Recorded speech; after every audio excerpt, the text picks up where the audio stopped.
একটি প্রাণ, প্রাণ বাঁচান, একটি প্রাণ, প্রাণ বাঁচান, একটি প্রাণ। অরণ্য সপ্তাহ পালন করুন, পালন করুন, পালন করুন, পালন করুন, পালন করুন, পালন পালন করুন, পালন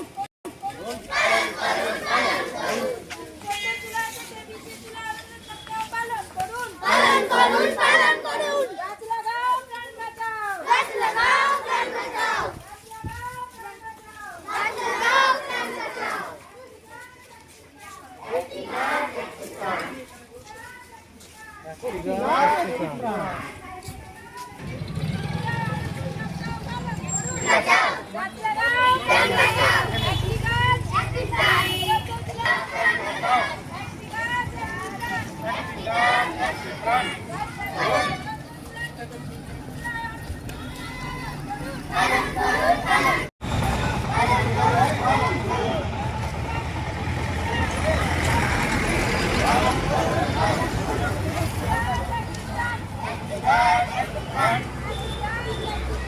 একটি গাছ, একটি প্রাণ। ছোট জেলা থেকে বিশ্ব জেলা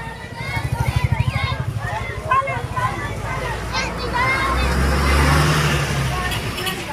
প্রাণ বাঁচান, প্রাণ বাঁচান। সপ্তাহ পালন পালন করুন, পালন করুন। প্রয়োজন তখন আমাদের এই গাছ আমাদের অর্থ আমাদেরকে দিবে এবং আমাদের পরিবেশের ভারসাম্যটাকে রক্ষা করবে। সেই জন্য আমরা গাছ লাগাবো এবং ভালো করে যত্ন করে গাছটাকে বড় করে তুলব। ঠিক আছে? হ্যাঁ, নাও। তোমার নাম কি? প্রত্যাশা বর্মন। আজকে কিসের জন্য আমরা এখানে এসেছি?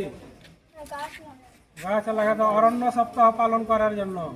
কেননা প্রতি বছরে আমরা 14 থেকে 20 জুলাই অরণ্য সপ্তাহ পালন করে থাকি। কেননা গাছ ছাড়া আমাদের জীবন চলতে পারে না। গাছ আমাদের অক্সিজেন দেয়, সেই অক্সিজেন নিয়ে আমরা বেঁচে থাকি।